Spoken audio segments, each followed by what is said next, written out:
तहसील पोलिसांची मोठी कारवाई समोर आली आहे. गुंगीचे औषध देऊन 20 वर्षाच्या तरुणीवर बलात्कार करून तिचे नग्न फोटो काढत ब्लॅकमेल करणाऱ्या आरोपीला तहसील पोलिसांनी अटक केली आहे.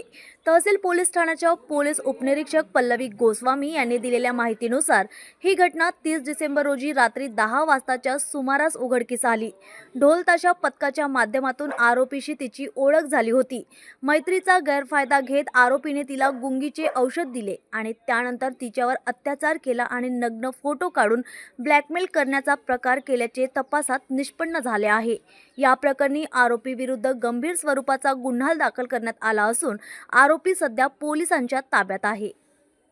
आम्ही पोलीस उपनिरीक्षक पल्लवी गोसावी, नेमणूक पोलीस ठाणे तहसील नागपूर शहर, पोलीस ठाणे अपराध क्रमांक 890/2025 कलम 123 64 1 352 351 3 भारतीय न्याय संहिता 2023 नुसार गुन्हा दाखल करण्यात आलेला आहे.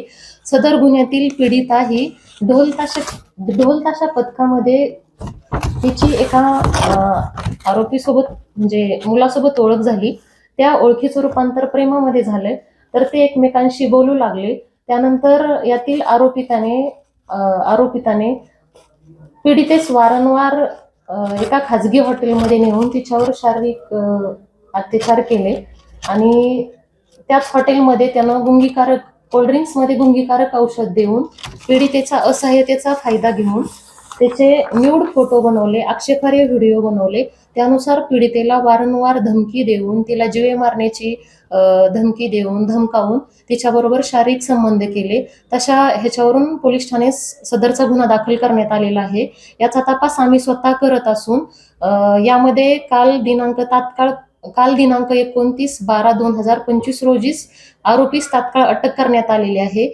आज आरोपीस कोर्टासमक्ष हजर केले. त्यानुसार माननीय न्यायालयाने आरोपीचा 4 दिवसाचा PCR मंजूर केलेला आहे.